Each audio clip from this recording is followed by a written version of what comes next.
Aujourd'hui, je vous propose un sujet particulièrement difficile, mais très important. Une rencontre avec deux femmes qui vont témoigner sur les violences gynécologiques, la maltraitance et les violences institutionnelles. Dans cette vidéo, il n'est pas question de faire un procès au personnel soignant, mais de dénoncer certains agissements et certaines pratiques. On vous expliquera également vos droits en tant que patient, les devoirs du personnel soignant et les recours que vous avez si vous subissez ce genre de violence. Mais avant de vous présenter ces femmes exceptionnelles, je tiens à les remercier sincèrement d'avoir accepté de vous raconter leurs expériences. Avant de découvrir leurs histoires, définissons ensemble ce que sont ces violences. Il existe différents types de maltraitance. Les maltraitances liées à des comportements individuels, du seul fait du praticien, des maltraitances liées à l'organisation, dues au fonctionnement de l'établissement, des maltraitances institutionnelles, des nouvelles organisations du travail qui amènent à une déshumanisation du non seulement l'institut ne prend plus soin des patients, et cela amène même à de la maltraitance. Il existe aussi les maltraitances médicales, sanitaires.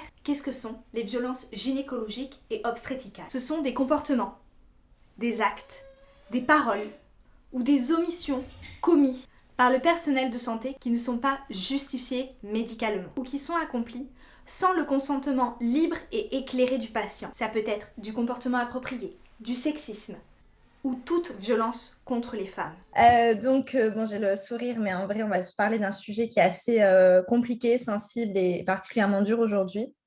Donc, je vous propose de vous présenter dans un premier temps. Bonsoir, je m'appelle Ghislaine, j'ai deux enfants, une première, c'est une fille qui est née en 2005 en clinique privée et le deuxième qui est né en 2008 en hôpital public. Je vous parlerai en fait, à mon grand étonnement, de la naissance de mon aîné, né en clinique privée. Bonjour, moi je m'appelle Maud, j'ai 27 ans, je suis maman de deux enfants. Mon premier est né en 2019 et le second est né 2 ans plus tard, en 2021. Et là, actuellement, je suis enceinte et c'est de ce suivi-là dont je vais parler ce soir. J'ai eu pendant la grossesse un petit décollement du placenta, mais qui s'est vite résorbé. Ça a été vraiment une grossesse idéale, enfin, comme rêvé.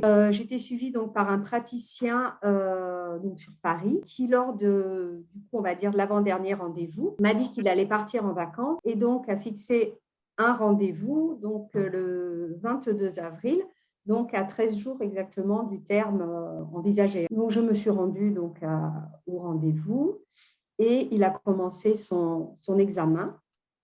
Et donc, d'un coup, sans me prévenir de quoi que ce soit, en fait, m'a fait super mal. Super mal. Et je n'ai pas osé, en fait, c'est ce qui m'embête le plus, et je n'ai pas osé lui demander quoi que ce soit. C'est un praticien, il était d'un certain âge, à quelques années de la retraite. Et pour moi, donc, il savait ce qu'il faisait, pourquoi il le faisait. Donc, voilà, j'ai subi ces gestes pensant qu'ils étaient censés raisonner et surtout professionnels.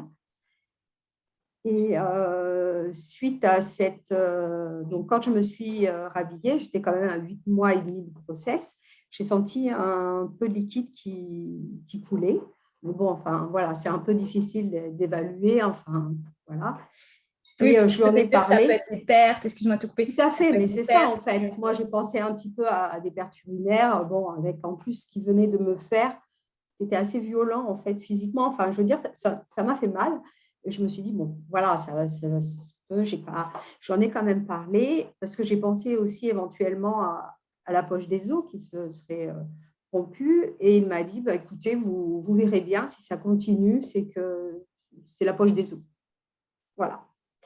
Et donc, je suis partie sur chez moi. En arrivant chez moi, enfin voilà, je n'ai pas remarqué que l'écoulement continuait. Donc, comme ça m'avait assez quand même chamboulé ce qu'il avait fait, j'ai décidé de prendre un bain. Je dois préciser que jusqu'à présent, j'avais eu aucune contraction. Et dans la nuit, donc, j'ai eu de fortes douleurs. Donc, j'associais à des contractions, ne sachant pas à la base ce que c'était. Mais ces fortes douleurs ne me semblaient pas naturelles malgré tout.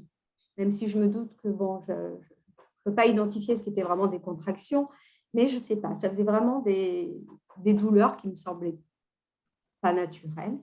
Donc, nous nous sommes rendus à la maternité. On m'a posé un monitoring. Donc, je devais rester bien allongée sur le dos. surtout pas bouger. C'était pas du tout confortable en fait parce que franchement, ça a été un moment fort désagréable. Et au bout d'un moment, on m'a fait une péridurale. Donc voilà. Et donc, ça a continué ainsi jusqu'à ce que, moi, toujours au courant de rien, jusqu'à ce que ce fameux praticien arrive en tenue de bloc. Donc, je pense que ses collègues l'avaient appelé et a dit le monitoring est mal placé, mais bon, je suis prêt, on y va. Donc, en fait, je résume, je pense qu'il avait été appelé, signifiant qu'il y avait une souffrance de l'enfant, étant donné que le monitoring était mal placé. Donc, le rythme cardiaque, je pense, n'était pas retranscrit convenablement. Donc, lui s'était préparé en fait à faire un bloc, parce qu'il était vraiment prêt. Hein. Et du coup, donc, ils m'ont descendu au bloc. Ils m'ont fait une anesthésie générale. S'il y avait une nécessité d'une césarienne, j'aurais pu avoir une césarienne avec une anesthésie locale. Et donc, j'ai eu une césarienne avec anesthésie générale. Donc, je n'ai forcément rien vu de la naissance de mon premier enfant. Mon mari n'a pas non plus été impliqué suite à quand ils ont sorti ma fille. Il aurait pu éventuellement être invité à la suivre. Elle a été mise en couveuse, à être là, ni quoi que ce soit. Donc, on a vu notre fille que lorsque nous étions dans la chambre. Donc, environ quand même une demi-heure après ma remontée en chambre. Donc, bon, c'est un peu long aussi. Donc, en fait, on est d'accord que il n'y avait pas, enfin, tu penses, en tout cas, on ne peut pas l'affirmer aujourd'hui, mais tu penses qu'il n'y avait pas nécessité d'une césarienne, mais comme le médecin était prêt, il a dit, bon, ben, on y va, je suis prêt maintenant. Alors, je peux l'affirmer aujourd'hui. Okay. J'ai demandé le dossier médical et quoi qu'il en soit, c'est bien marqué sur l'état de la naissance de l'enfant. L'APGAR, en fait, correspond aux constantes de l'enfant, sont tout à fait bonnes, en fait, sont sur 10. Enfin, rien ne nécessitait une césarienne, en fait. Enfin, tout du moins, à ce niveau-là, à ce moment-là. Okay. Il a clairement dit, le monitoring était juste mal placé. Okay. Donc, après, on a vu notre enfant. Je précise aussi que lorsque je n'avais plus les effets de l'anesthésie, j'ai dû demander, en fait, un antalgique, parce que bon, une césarienne comme ça, on la sent passer un peu. Et on m'a gentiment répondu qu'ils n'étaient pas censés savoir que j'avais mal et ils m'ont donné de Dafalgan. Donc voilà, ça a été en fait le seul traitement que j'ai eu par rapport à la césarienne, c'était des Dafalgan diffusés comme ça au compte-gouttes. Donc ensuite, je reviens sur la naissance. Donc ayant pris un bain la veille, forcément, j'avais infecté ma fille. Parce que tu avais eu au final, il t'avait fait une rupture en fait. Voilà, au final, j'avais eu la poche des os percée. C'est par rapport à ça que j'en fais le lien. Donc, j'avais infecté ma fille, donc qui était sous antibiotiques, qui avait énormément du coup de prise de sang. Forcément, ce n'est pas évident à vivre à ce moment-là. Enfin, toute cette histoire à la clinique, c'était quand même très difficile, le contact avec le personnel. On avait toujours l'impression de déranger. Donc, c'était un peu dur. Donc, c'était prise de sang. Alors, j'ai remarqué, donc j'ai quand même demandé le dossier médical, hein, parce que Et c'est marqué quand même que dans l'observation, la maman a encore retourné par l'infection découverte au bébé. Ensuite, suite à mon état, à un moment donné, c'est vrai que j'ai été un peu démoralisée, enfin, etc. Et là, le praticien arrive dans la chambre. J'utilise ce terme exprès. Hein. Je n'utilise pas son terme professionnel parce que pour moi, il n'y a rien de professionnel dans son attitude. Donc, arrive dans la chambre et me dit mais un souffle-cœur, ce n'est pas grave. Donc, c'est comme ça que j'ai appris que ma fille avait un souffle-cœur. Donc, voilà. Donc, à la fin, c'est quand même marqué que la mère a un baby blues plus. Je trouve que ce n'est pas étonnant. J'ai eu un drain aussi. Donc, suite à la césarienne, je ne sais même pas pourquoi, j'ai eu un drain. Voilà. Et le drain, en fait, le pansement était rattaché à l'intérieur de la cuisse pour tenir le drain. Et l'infirmière qui arrive, qui me dit « on va vous enlever le drain ». Donc déjà, je précise qu'aucun professionnel était ne serait-ce qu'un minimum agréable, un minimum empathique, enfin, quoi que ce soit. Donc, m'arrache le pansement qui est à l'intérieur de la cuisse comme ça. Enfin, sans ne serait-ce que tenir la peau pour réduire ne serait-ce que la douleur, m'arrache. Et là, je me suis dit, oh, le drain, ça va être quand même, quelques jours après, il avait quand même collé à la peau. Et je lui dis clairement, j'ai jamais eu aussi mal de toute ma vie qu'à ce moment-là. Et ça a été vraiment, enfin, très douloureux physiquement et très douloureux mentalement parce que par rapport, je pense, au fait de ne pas avoir vu ma fille tout de suite, je trouve que ça, c'était non seulement pas justifié, mais c'est violent, en fait, je trouve, de faire ça. C'est très violent. Je suis retournée quand même le voir à la consultation postnatale. Et ce fameux praticien m'a demandé 100 € en liquide pour une stagiaire qui était là lors de la césarienne. Je n'ai pas vu, enfin forcément pas vu, mais qui n'apparaît même pas dans le compte rendu. Et voilà, qui a fait un malaise apparemment, donc même pas assisté entièrement à la césarienne. Et que du coup, c'est moi qui devais rémunérer. Tu as donné les 100 €? J'ai donné les 100 € et je ne suis plus jamais retournée le voir, ça va de soi. À l'époque, je pense que première grossesse, nous étions seuls avec mon mari. Enfin voilà, j'avais personne de proche, enfin on n'était que tous les deux. Et on se laisse faire, en fait. Bien sûr. On se laisse faire. C'est un praticien, c'est son métier.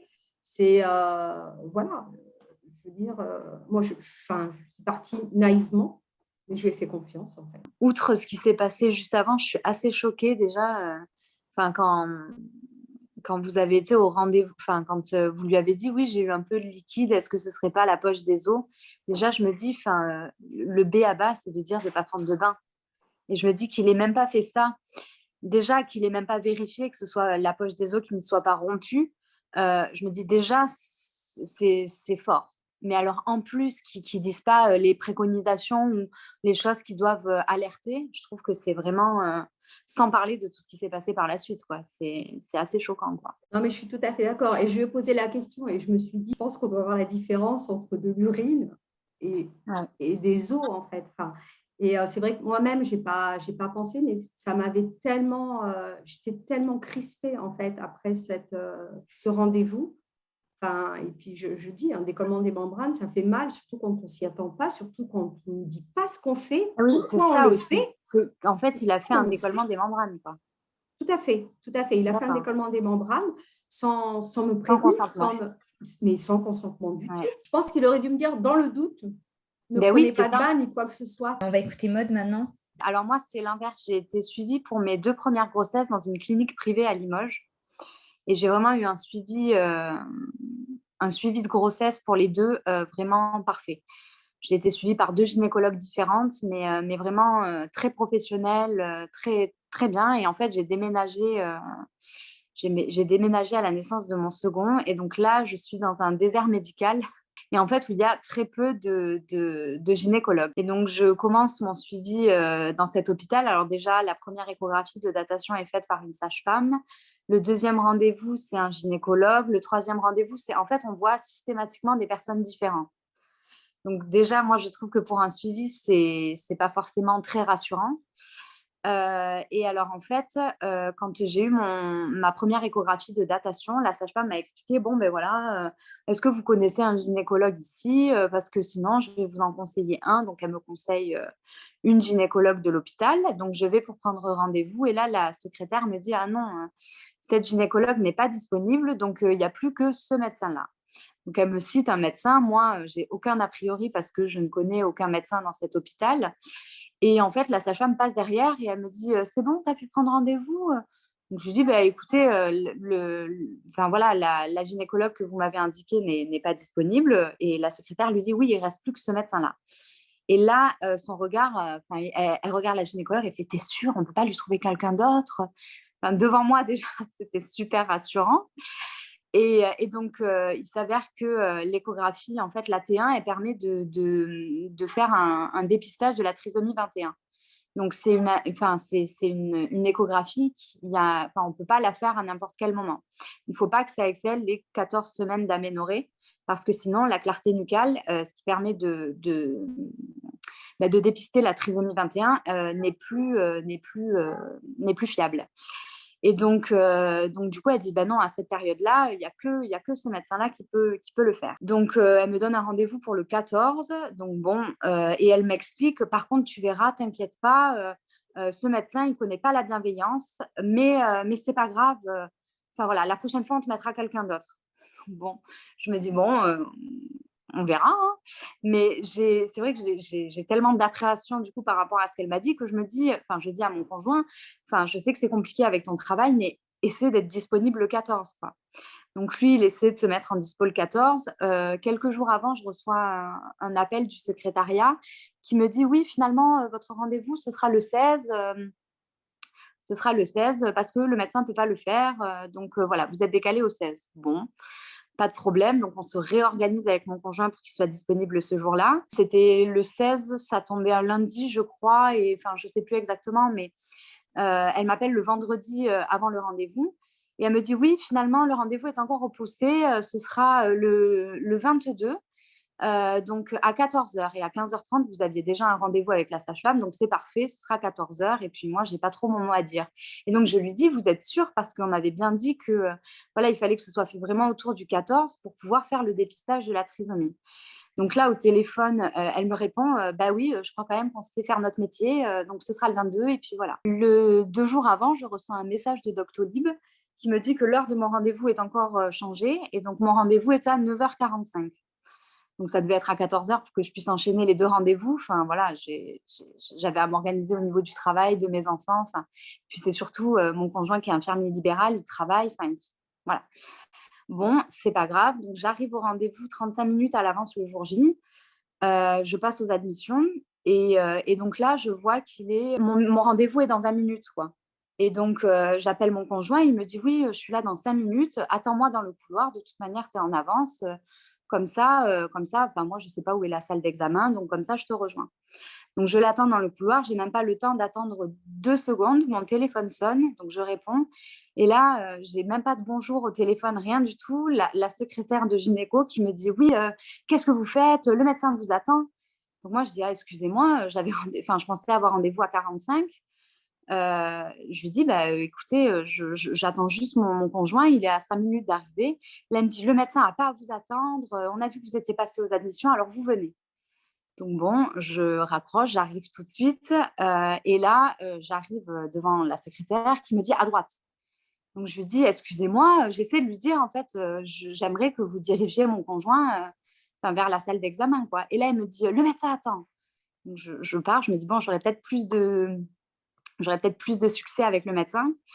Donc là, j'arrive dans le couloir, la porte s'ouvre et il me dit, on y va. Donc pas de bonjour, rien. Donc je lui dis, je réessaie, je dis, excusez-moi, j'avais eu mon conjoint, mais 30 secondes avant, il était en train de se garer, quoi. Il suffisait qu'il trouve une place, qu'il arrive, enfin voilà, dans 5 minutes, il était là, quoi. Et je lui dis, excusez-moi, je vois qu'il y a un panneau sur sa porte avec marqué téléphone éteint. Et donc, je lui dis, excusez-moi, je n'ai pas éteint mon téléphone, j'ai mon conjoint qui est en train d'arriver, est-ce que je peux juste lui dire de me rejoindre directement, enfin, est-ce que vous acceptez qu'il arrive en plein examen, quoi. Donc là, il ne me répond pas, il me dit, les questions, c'est après.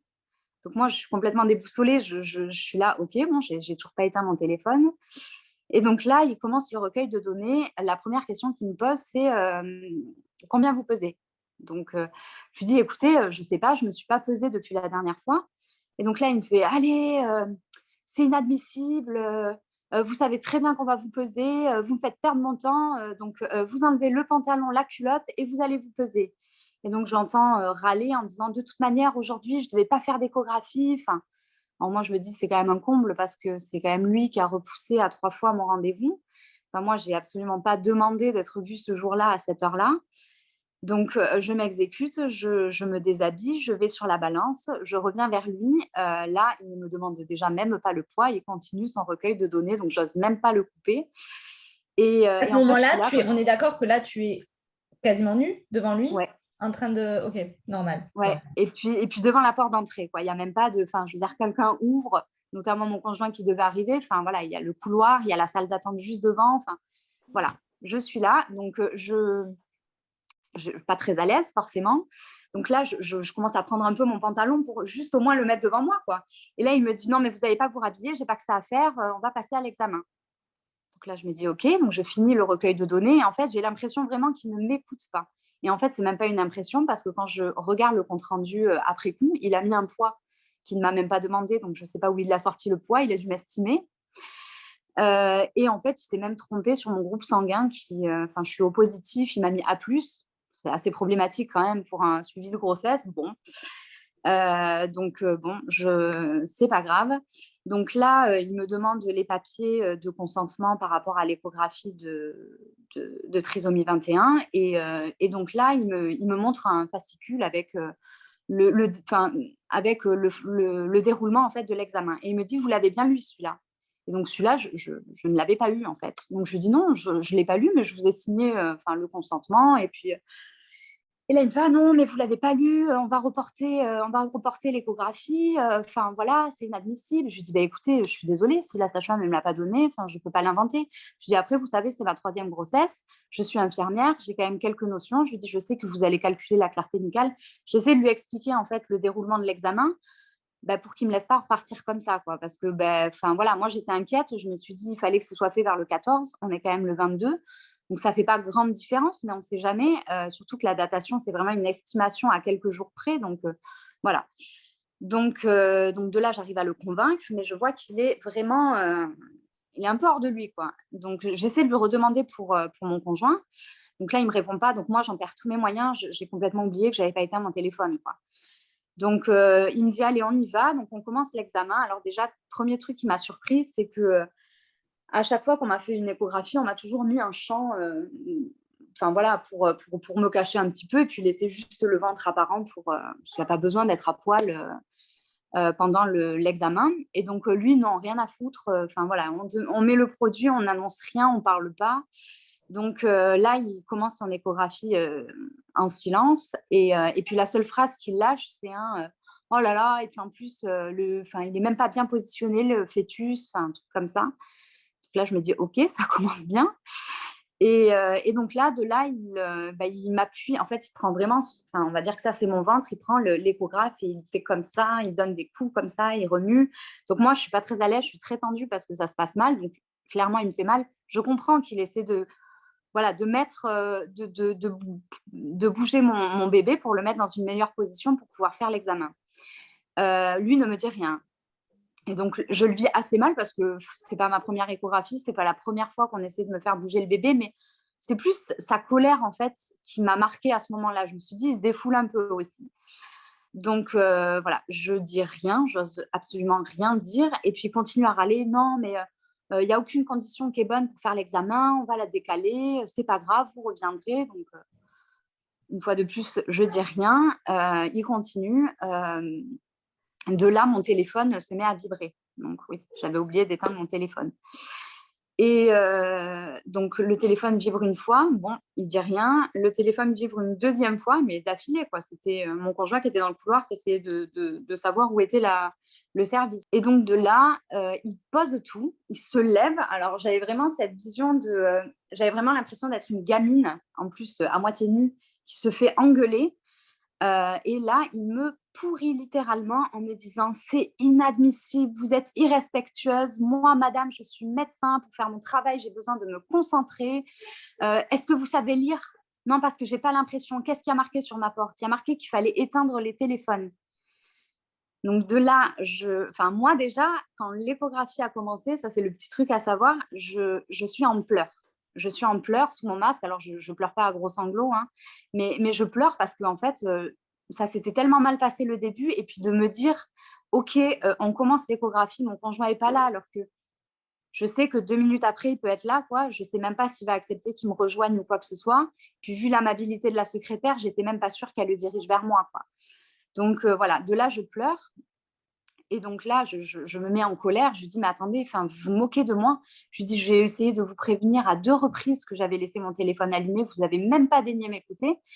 Je lui dis: «Et là, vous êtes en train de me dire qu'on arrête tout parce que, je ne sais pas lire et parce que je suis irrespectueuse?» Je lui dis: «Mais attendez, c'est vous qui reportez mon rendez-vous à 3 reprises».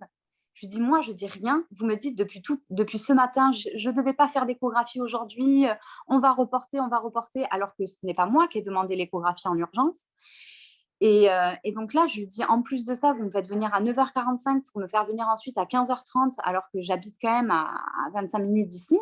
Je dis, je pense que là, on peut se poser, on peut être un minimum humain. Et voilà. Et donc de là, il me dit, mais j'ai une gueule de secrétaire. Il me dit, vous croyez que c'est moi qui ai repoussé à 3 reprises votre rendez-vous? Donc là, je me dis, OK, je savais même plus quoi dire. Et donc là, il se rassoit, il reprend, il continue à essayer de faire bouger mon bébé. Donc moi, je pleure, mais alors là, complètement. Et donc de là, je lui dis, excusez-moi, vous me faites très mal. Et donc là, c'en est trop. Il pose tout, il s'en va, il envoie la porte valser, et puis il me laisse là, sans un mot, sans rien. Moi, je me dis, il est parti, qu'est-ce qui se passe? Et puis, bien sûr, la porte grande ouverte sur le couloir avec les gens qui passaient ou qui attendaient. Et puis moi, nue sur la table, quoi. J'avais mis un pantalon taille haute ce jour-là. Donc, j'avais un croc-top, en fait. Donc, j'étais vraiment mais, nue tout en bas, quoi. Donc là, je l'ai très mal vécu, très honnêtement. Et donc, dans le couloir, quand il sort, il se retrouve nez à nez en fait, avec mon conjoint qui lui dit vous êtes le docteur untel. Je crois que ma femme est en rendez-vous avec vous. Donc là, je pense que de là, ça le calme un petit peu. Donc, ils reviennent tous les deux et il explique à mon conjoint, il lui dit bon, alors, comme j'ai dit à votre femme, il n'y a rien qui est fait pour que ce soit bien fait aujourd'hui. Donc, on va réessayer une dernière fois, mais je pense que le mieux, c'est d'annuler et de reporter. Donc bon, mon conjoint, il n'était pas du tout au courant. Il arrive, oh, trop mignon. Moi, j'étais en train de pleurer. Il me dit, mais qu'est-ce qu'il y a? Je lui dis, c'est bon, je ne veux pas en parler pour l'instant. Il y avait le médecin en plus juste au-dessus de nous. Et donc, de là, il commence à prendre un premier cliché, en fait, du profil du bébé pour essayer de calculer la clarté nucale. Et en fait, il prend le premier cliché et il dit, non, mais ce n'est pas possible. Ce n'est pas interprétable. Il faut que je reprenne un autre cliché. Donc, il dit, je vais devoir vous refaire bouger le ventre. Donc là, il explique. Je pense que vu qu'il y a mon conjoint, il se dit, je vais quand même expliquer ce que je fais, pourquoi je tape sur son ventre. Et donc, il dit, il va falloir faire un autre cliché parce que celui-là n'est pas exploitable. Donc, de là, en fait, il n'y arrive pas. Donc, il s'agace et il dit, mais c'est pas possible. Ce bébé est trop grand. Voilà, je pense que la date est dépassée pour pouvoir faire le dépistage. Donc, sur le coup, je me dis OK. Et donc, il mesure le fœtus. Et là, il me dit ah non, mais ce bébé, il a plus de 14 semaines d'aménorrhée. Donc, en fait, le dépistage n'est pas possible. Puis là, il arrête tout, il se lève et il me dit bah, fallait la faire plus tôt, madame. Alors que, donc là, je me mets mais en colère complète en me disant mais c'est vous qui avez reporté 3 fois mon rendez-vous. Et là, vous êtes en train de me dire qu'on peut pas analyser le résultat. Et donc, de là, il commence à partir pour aller vers son bureau et faire le compte-rendu. Alors, je tiens à préciser que la T1, ce n'est pas simplement le dépistage de la trisomie. C'est aussi, on vérifie que le cœur fonctionne bien, on vérifie que le fœtus est bien tous ses membres. Alors, moi, je n'ai strictement rien eu. Je n'ai pas eu le cœur qui bat, il n'a rien vérifié. En plus, comme je l'avais précisé au préalable, j'avais des problèmes de col qui avaient rétréci, donc il fallait vérifier aussi le col, chose qu'il n'a absolument pas fait. J'avais un problème de décollement du placenta qui n'a absolument pas vérifié. Voilà, c'est plein de choses mises comme ça qui me font, j'étais complètement déboussolée. Et là, je m'énerve un peu contre lui en lui disant, mais attendez, vous vous moquez de moi là? Je lui dis, vous êtes en train de me dire que vous ne pouvez pas me dire si je ne peux pas faire de dépistage de trisomie parce que vous m'avez repoussé mon rendez-vous 3 fois. Et donc, de là, il se lève, il retourne à l'échographie, il prend le premier cliché qu'il avait jugé inexploitable, il met une petite réglette et il fait « Bon, on va dire que ça fait 2,8, vous êtes contente ?» Un truc comme ça. Il ne me l'a pas dit tout à fait comme ça, mais c'était un peu « Bon, c'est 2,8, ça va ?» Voilà. Et là, il me dit « Vous allez pouvoir aller faire la prise de sang, c'est bon, et puis vous pouvez y aller, quoi. » Donc, mon conjoint, je vois qu'il commence à avoir envie de s'énerver. C'est bon, on sort, je te raconte tout. On sort. Et donc là, on va pour aller au laboratoire pour que je fasse ma prise de sang, du coup, qui est censée être la deuxième partie du dépistage de la trisomie. Et donc, j'arrive au labo. En fait, j'ai ma belle-mère qui travaille à l'hôpital. Donc, entre-temps, mon conjoint il était allé voir sa mère. Il lui avait raconté un peu ce qui s'était passé. Donc, elle a voulu venir me soutenir. Elle est venue au laboratoire, en fait. Quand je l'ai vue, j'ai encore plus fondu en larmes. Et comme elle est secrétaire là-bas et que au laboratoire, il y avait un service de secrétaire aussi, les secrétaires lui disent qu'est-ce qu'il y a, je ne comprends pas. Et donc, elle leur dit elle sort d'une échographie avec le docteur, machin. Et là, les secrétaires lui disent voilà, si tu savais le nombre de femmes qu'on récupère en pleurs après avoir vu ce médecin, voilà, ça ne nous étonne pas. Hein. Donc, voilà. Et de là, il y avait 3 femmes dans la salle d'attente du laboratoire. On était une dizaine de patients à peu près qui attendaient. Il y avait 3 femmes. Et en fait, elles commencent à me raconter que elles, c'est pareil, voire des trucs un peu pires qu'elles avaient vécu en rendez-vous avec ce médecin-là. C'est pas des violences physiques, entre guillemets. Ouais, mais mentalement. Mais voilà, c'est des choses, je me dis, j'ai quand même passé l'entièreté de mon temps à pleurer. Je me dis, une échographie, c'est censé être un beau moment, quoi. Et là, je suis en larmes de A à Z et je n'ai pas une once de compassion, une once d'humanité, en fait. Je trouve que c'est limite humiliant même des fois. Ouais. Et puis sans parler du fait que j'ai pas mon dépistage, quoi. Ghislaine, comment tu as géré la suite, c'est-à-dire émotionnellement? Est-ce que ta suite, je veux dire, est-ce que ta relation avec ton aîné a été quelconque impactée? J'imagine que tu as ressenti de la culpabilité par rapport à ce bain, mais et est-ce que tu en as, voilà, comment tu as extériorisé ça? Comment tu t'es soignée, entre guillemets, de ce traumatisme? Est-ce que tu as porté plainte contre ce... Qu'est-ce que tu as fait en fait comme démarche? J'en ai parlé comme ça, j'ai raconté, voilà, suite à la naissance. Je pense que j'ai beaucoup refoulé en fait indirectement tout cet épisode, toute cette naissance. Enfin, je pense que je l'ai complètement occulté. J'ai pris un détachement complet. Après, tout ce qui est physique et tout ça, c'est fait, voilà, j'en suis pas morte et voilà, m'a pas fait des choses qui ont mis en péril ma vie. Après, la chose la plus dure que je puisse vivre aujourd'hui, il y a plusieurs choses, mais déjà, c'est comprendre pourquoi. Et puis, j'aime pas ce temps entre la naissance de mon enfant et le fait qu'après, on la voit. Il s'est passé un temps où, voilà, je ne sais pas ce qui s'est passé en fait. Je ne sais pas pourquoi, ce qu'ils ont fait, ce qu'ils n'ont pas fait. Ça, c'est le flou là-dessus, ne pas savoir. Ça, c'est la pire chose. Après, ce que je regrette, mais je pense que je n'étais pas prête, je ne sais pas. Et puis, je pense que j'ai vraiment... refouler ce truc, c'est que j'ai demandé le dossier médical et malheureusement, c'était un praticien d'un certain âge qui aujourd'hui n'exerce plus parce que si ça avait été le cas, je serais retournée le voir. Et je pense que je lui aurais je lui aurais dit mon ressenti aujourd'hui. Vraiment, vraiment. Et pour moi, c'est inadmissible. Je pense que j'étais juste...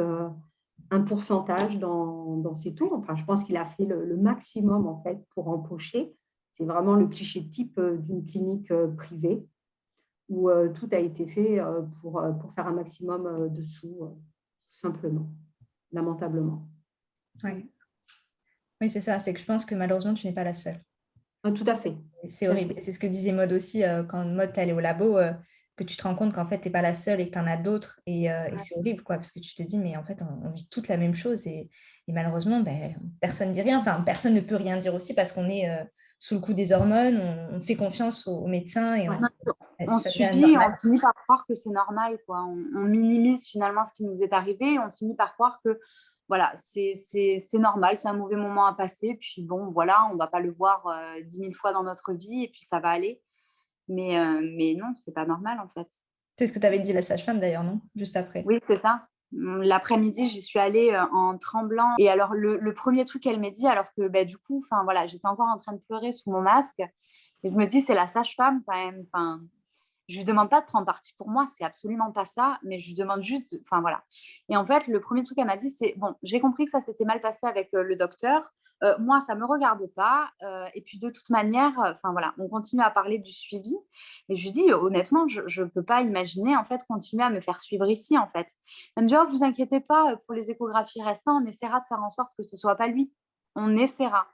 Donc là, je me dis, non, mais en fait, moi, il est hors de question que je le recroise. Elle me fait, bah, de toute façon, vous n'aurez pas, vous aurez pas trop le choix parce qu'il fait partie des. Enfin, ils sont que 2 gynécologues à être au bloc mater, enfin, à être à la maternité. Et donc, il en fait partie. Donc, en fonction des gardes, elle m'a dit, ben voilà, ce sera lui à l'accouchement. Donc, elle me dit, mais vous inquiétez pas, c'est que 3 fois, c'est un mauvais moment à passer. Et puis voilà. En fait, je me suis dit, mais non, c'est pas censé être un mauvais moment à passer. Je suis là pour une grossesse, je suis pas là pour un cancer, quoi. Donc, je suis désolée, c'est pas censé être un mauvais moment à passer. Et moi, c'est ça qui m'a fait justement, je me suis dit, non, mais en fait, je peux pas laisser ça comme ça. Donc j'ai fait, tous les recours que je pouvais en fait pour me plaindre en fait et pour exprimer que je trouvais pas ça normal en fait de banaliser et de normaliser ce genre de pratique et de me dire que toutes ces filles dans la salle d'attente m'avaient dit: «Ah ben moi c'est pareil».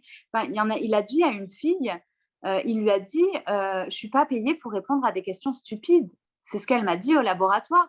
Enfin je me dis: «Mais c'est terrible quoi». Enfin et je pense que c'est lié au fait qu'elle parlait pas très bien le français. Et je me dis: «Mais enfin, c'est quel genre d'humiliation?» Je me dis: «Non, c'est pas normal, en fait» et cette toute puissance du médecin qui se remet même pas en question, en fait, finalement, parce qu'on est, enfin, là, j'avais 3 personnes devant moi qui me disaient ça et je me dis: «Qu'est-ce que c'est toutes les autres qui l'ont vu, quoi?» Et moi, c'est ça qui m'a un peu énervée. C'est pour ça aussi que je fais cette vidéo ce soir. Et non, comme dit Maud, ce n'est pas normal. Donc on fait une petite pause et je vous explique le droit des patients. C'est le droit à l'accès aux soins et au choix du médecin. Le droit à l'information. Le droit à l'information sur son état de santé et le droit à une information vraie et accessible. Accessible, ça veut dire quoi? Ça veut dire que le médecin doit s'assurer que vous avez bien compris ce qu'il était en train de vous expliquer. En 3, on retrouve le droit à participer à la décision médicale et au consentement des soins.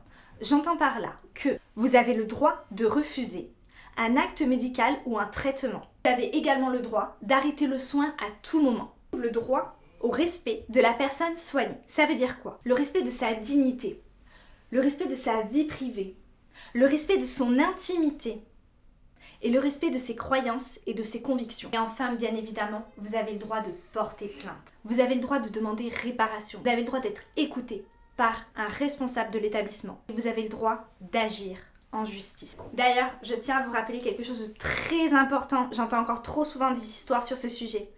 Les services de police et de gendarmerie ont l'obligation légale de recevoir votre plainte. Ne vous laissez pas faire quand ils vous disent « Non, je ne prendrai pas votre plainte. Non, vous ne pouvez pas déposer plainte. » En effet, selon l'article 15-3 du Code de la procédure pénale, ces services sont tenus de recevoir la plainte d'une victime d'une infraction pénale. Allez Charline, assez parlé, c'est reparti. Mais en fait, je me dis, si le fait de chacune dénoncer un petit peu, même sans attendre, moi, j'attends pas qu'il soit viré, j'attends pas qu'il ait un blâme, j'attends rien du tout, en fait. Mais juste, je me dis, ben, voilà, si on est toutes à dénoncer, en fait, ce genre de choses, peut-être qu'à un moment donné, il va se dire, bon, là, effectivement, il faut que je me remette en question, puis il faut que je prenne sur moi ou que je change de métier, quoi, parce que voilà, c'est pas possible, quoi. Mhm. Donc, toi, t'as fait un recours par rapport à ce médecin? Oui. Donc, le premier truc que j'ai fait, c'est une fiche d'événements indésirables. Donc ça, c'est quelque chose qui peut se faire dans n'importe quel service pour dénoncer, que ce soit, ça peut être pour dénoncer du matériel, ça peut être pour dénoncer un professionnel, ça peut être un professionnel peut le faire, peut le faire pour dénoncer un patient ou voilà, ça peut se faire sur n'importe quoi à l'hôpital. C'est pour en fait améliorer la prise en charge. Donc, c'est à remettre en fait, ça peut se demander à n'importe qui, en fait, à n'importe qui, même un agent d'entretien, on peut lui demander de nous donner un formulaire et c'est à remettre, en fait, à la cadre du service. Et après, ce que j'ai fait aussi, c'est que j'ai eu un entretien téléphonique le lendemain, il me semble, avec un des directeurs de l'hôpital. Alors, je ne sais pas exactement, je crois qu'il est chef des médecins ou je ne sais plus exactement. Donc, que je remercie, hein, il a pris le temps avec beaucoup de bienveillance de m'écouter. Il m'a dit que c'était inadmissible ce qui s'était passé, mais j'ai senti aussi ce truc de minimiser, genre, bon, on n'a jamais été informé de quoi que ce soit, c'est vraiment un acte isolé. Je pense que vous avez vous avez accumulé la malchance, alors que je ne pense pas que ce soit de la malchance, très honnêtement. Donc, je lui dis, écoutez, je ne remets pas du tout votre parole en doute, que vous ne soyez pas au courant de tout ça. Mais voilà. Et puis après, il m'a eu une phrase en me disant, oui, mais vous savez, en gros, ce gynécologue, sans lui, il n'y a plus de maternité. Je dis, ça n'excuse pas tout, en fait. Je veux dire, il ne peut pas être intouchable parce que s'il n'est plus là, il n'y a plus de maternité. C'est un peu prendre les patientes en otage, en fait. J'ai écrit à l'Ordre des médecins et j'ai couplé ma lettre à l'ARS. Je me dis, voilà, si on est plusieurs à faire ce genre de courrier, peut-être qu'un jour, en fait, il se remettra en question et ça évitera à d'autres mamans, en fait, de passer leur examen à pleurer. Et puis, ça évitera aussi d'avoir un suivi où tu arrives à l'hôpital, la boule au ventre, les jambes qui tremblent et c'est pas normal, quoi. Oui, tu fais pas ça pour lui enlever son métier, tu lui fais ça vraiment pour qu'il prenne conscience des choses. Ouais, tout à fait. Une sorte de réaction saine. Enfin, moi, je reste dans le fait où j'ai subi le truc et c'est tout, quoi, où j'ai pas dit à un moment donné stop ou je suis pas d'accord. Voilà, c'est thérapeutique aussi. Hein. Ouais, c'est ça. Ça permet de tourner la page, en fait. Je me dis, une fois que les lettres étaient faites. Nous venons de voir que Maud a fait plusieurs recours. Nous allons détailler ensemble tous les recours que vous avez à votre disposition. Vous avez la possibilité de demander dans l'établissement dans lequel vous avez subi ce genre de violence une feuille d'événements indésirables. C'est un formulaire à usage interne qui a pour objectif d'alerter le service qualité et les responsables concernés par ce service, de mettre en place des actions afin que les événements ne se reproduisent plus, d'améliorer la qualité des soins, le fonctionnement et l'organisation de l'établissement et bien sûr les conditions de travail. Vous avez également la possibilité de laisser un avis négatif sur Internet afin de relater les faits et de prévenir les nouveaux patients. Il vous est également possible de faire une lettre à la direction de l'établissement, mais également une au conseil départemental de l'ordre concerné, c'est-à-dire le Conseil national de l'ordre des médecins. La plainte sera alors examinée et peut entraîner une sanction disciplinaire à l'égard du professionnel de santé. Attention, il ne peut pas octroyer des dommages et intérêts ou des remboursements d'honoraires.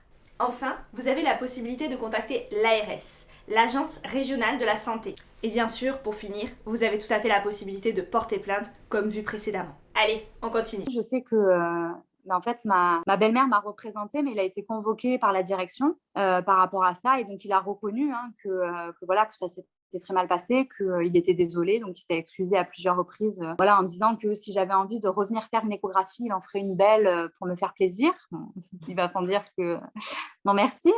Mais voilà, c'est déjà le fait d'avoir été reconnu là-dedans et de me dire qu'il a pris conscience aussi que ce n'était pas normal. Alors, il s'est justifié en disant, en fait, quand j'ai commencé l'échographie, je me suis rendu compte que le stade était dépassé et du coup, j'ai flippé, quoi. Enfin, voilà.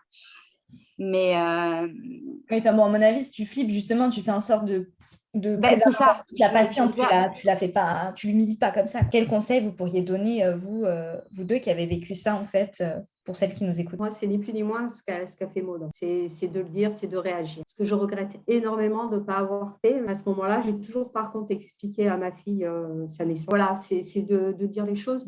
Je comprends que sur le coup, on puisse ne pas se rebeller, ne pas dire stop ou non, je ne suis pas d'accord. Oui. Mais à un moment donné, si on a le courage de le dire.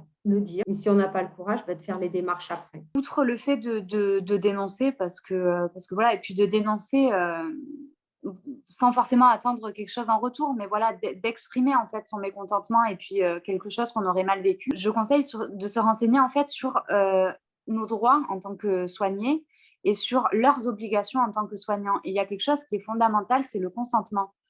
Et en fait, ça, je trouve que c'est particulièrement en gynécologie, c'est vraiment bafoué. Là, on a pu le voir avec la première histoire. Enfin, il y a un décollement des membranes qui est fait, c'est pas un geste anodin. Et le décollement des membranes, je veux dire, le médecin, il avait l'obligation légale, en fait, de demander l'autorisation de faire ce geste, d'expliquer ce geste. Et ça fait partie des points, le droit à avoir... Le consentement, il doit être libre et éclairé. Donc, on doit nous le demander. Et pour qu'il soit éclairé, il faut que le professionnel nous ait expliqué, en fait, ce qu'il en est. Et c'est à lui de se mettre à notre hauteur, j'ai envie de dire, si on n'a aucune connaissance, en fait, médicale. Et ça, c'est trop peu fait, en fait. Le problème, c'est qu'on arrive dans un milieu où on ne maîtrise rien, où on ne connaît rien. Et donc, on se laisse totalement aller au personnel médical. Et donc, je conseille, moi, de se renseigner parce que c'est pareil quand on fait une échographie, surtout les premières qui sont endovaginales, donc où on vous rentre clairement l'appareil d'échographie.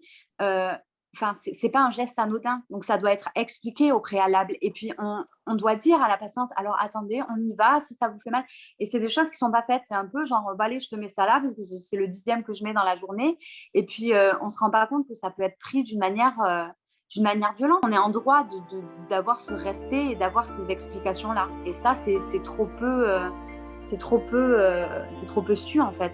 Voilà, c'est tout pour aujourd'hui. J'espère que cette vidéo va sincèrement pouvoir vous aider. N'oubliez pas que dans la société, nous avons trop tendance à normaliser toutes ces violences, surtout quand il s'agit des femmes. Mais elles sont bien présentes et pas normales. Donc, si vous sortez d'un rendez-vous médical ou si votre sœur, votre mère, votre tante, votre femme sort d'un rendez-vous médical, que vous ou elle se sont sentis jugés, violentés, humiliés, physiquement, psychologiquement, n'en restez pas là. Dénoncez ces pratiques. Pour vous, déjà, parce que ça va vous faire du bien, thérapeutiquement parlant, mais également pour les autres femmes. C'est quelque chose qui va aider également d'autres femmes à ne pas subir ce que vous avez subi. Je vous mets plein de liens super utiles en description comme d'habitude. N'oubliez pas de vous abonner, de liker la vidéo et on se retrouve très vite pour un nouvel épisode. Le prochain sujet, c'est « Elles ont repris le contrôle sur leur accouchement ». Trop hâte de vous montrer ça. À très vite.